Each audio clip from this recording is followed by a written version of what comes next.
Welcome back to another episode of Billy Ho Sports. We are back over at Woodbine covering the King's Plate Stakes, the big stakes racing day. The preview for the King's Plate came out earlier this week, so I hope you already checked that one out. We'll take a look at that as part of the Pick Five show coming up soon, so be on the lookout for that too. But today we're going to look at the EP Taylor. This one's the Breeders' Cup Challenge race. You get a berth in the Filly Mare Turf at Del Mar. So also, obviously, I'm covering the Alabama over at Saratoga, and the Pick Four Banger was on there. Also, that one we drew for the Split the Pot winner for the free $20 bet. So you better make sure you check that one out in case you might have won. So just check the description if you're unfamiliar with how the Split the Pot contest works. But the short version, all the commenters that are subscribers and smash that like and loyal viewers leaving comments go into the draw, and we pick a weekly winner, and we do a free $20 bet on me, and we split the pot if we win. So we have given away a couple $100 worth so far doing that. So it's been mildly successful. We're starting to catch our groove now, but we're going to get right into the EP Taylor and look at these contenders. So let's check them out. Okay, we are going 1.25 miles on the turf. EP Taylor, and it is fillies and mares, 3-year-old and upward. So we'll start with number one, Venecia, and that's Michael Doyle and Rafael Hernandez rides. Previously trained by Chad Brown, so the horse had some class, ran in some classy races, and I'm not really sure how the claim was made. Probably just a sale, maybe, or something of that nature. But anyway, ran pretty decently. Missed third by a neck. And Ready for Sure won that one. Give Me Another ran second. So gaining in the stretch in a grade 2 Canadian on the Woodbine surface there, going 1.125 miles. So adding a little extra distance. You can see runs all day. That 9.2 is a big time stat for the sire. So, and then obviously there's plenty of stamina on the bottom side too, with the dam being by Lemon Drop Kid. That's one to look at most definitely for exotics. You can see second in Prime Power. And now we got number 2, Literate.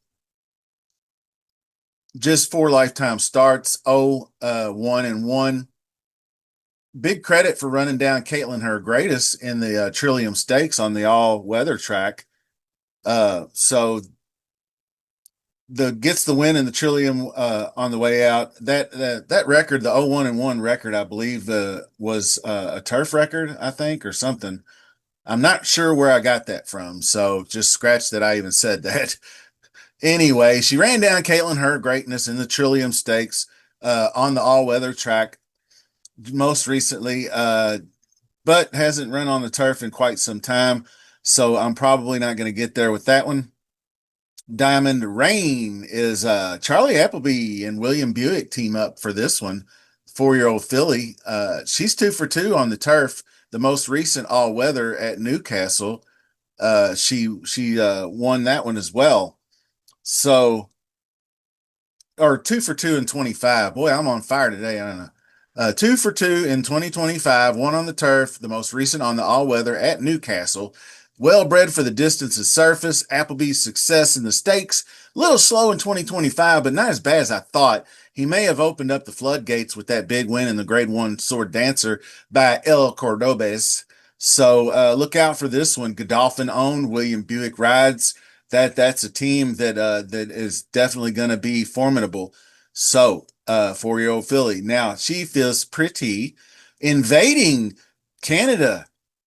Look out. Sherry DeVoe brings Johnny V over, and this one, and a disappointing second by a head loss in a real battle down the stretch with Excellent Truth, who's really blossoming into a top-ranked horse. Ranked number 2 per DRF.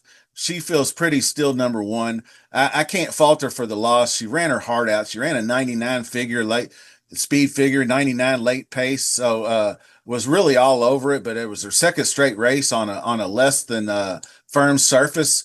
So a little soft on the Saratoga surface the last couple times out.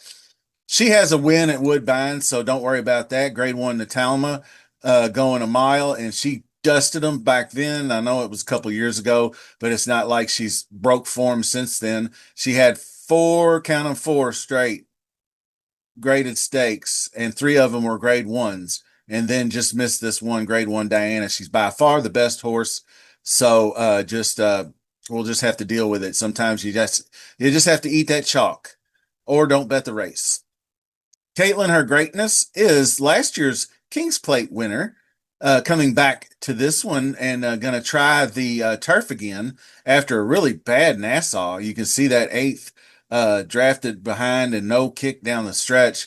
I'm not really digging this one. Didn't really get there in the QE Cup at Keeneland either after leading the whole way. That's going a mile and an eighth. So I don't know. I guess they just didn't know where to slot her in, so they figured they'd give this one a shot to see if she could possibly earn her way to Del Mar. With Flavian Pratt aboard, that is a boost. Kevin Attard knows what he's doing, so it could be dangerous. Number three in prime power, so I don't think I'm going to get there, but it's definitely an underneath use. Then you have Hurricane Claire, and this one is a win in her last off the turf by 8 lengths. So we did run on the fast mile and a 16th. So she blasted off big time in that one, ran a big 94, bouncing back from the horrific whatever this was right here that she broke out and just retreated. So she was just having herself a real bad day that day. But when she's on the all weather, she does pretty good, and doesn't have a terrible turf record. So 2 wins and 5 starts on the turf, not too bad. Probably underneath only, and then we got Ready for Cheryl rounds out the field. Was certainly ready to rock on the Canadian Stakes and ran them down, even going at a slow pace. So that's always encouraging. And then closed to within 3/4 of a length of Ocean Club in the Nassau. This one's a dangerous one too, I think. I'm not really sure. Emma Jane, I thought, did a great job in the Nassau, weaving through traffic, and then got the win. So I felt they should have probably left her on there, but they're going to try Javier Castellano, who did ride this horse once to a win at Gulfstream on the all weather. So I feel pretty good about that. So Ready for Cheryl, most definitely a use for me. So that rounds out your field for the EP Taylor Stakes. Remember, the winner gets in the Philly Mare Turf at Del Mar in November. So hard to go against. She Feels Pretty is she's like almost my favorite turf horse, female turf horse. She's the best out there. I can forgive the head loss on the soft ground. It was a real grind down the stretch, but that's 2 straight grinders for her. So if she's going to have to bring it again, but I think if she gets a nice firm turf, which weather suggests she will, Johnny V riding again, I think they're even though there's quality fillies like Caitlin and Ready for Cheryl, the Appleby horse, I think she's by far the best. And if you want to just do a straight key and go for the big bucks, key the 4 over the 357, or you can do a key box 4 with the 357. Either way, but She Feels Pretty. Not that I would bet her to win because she's liable to be 4 to 5 or worse. So that is your EP Taylor Stakes. So stay tuned. We got the late pick 5 coming. $400,000 guaranteed pick 5 at Woodbine, includes this race and the King's Plate and 3 others. So stay tuned. Make sure you're subscribed. Set those notifications so you don't miss out on these videos. And Travers coming up next week. I've already got a lot of that content banged out already, so we should see an early release this weekend. So bolo that one as well.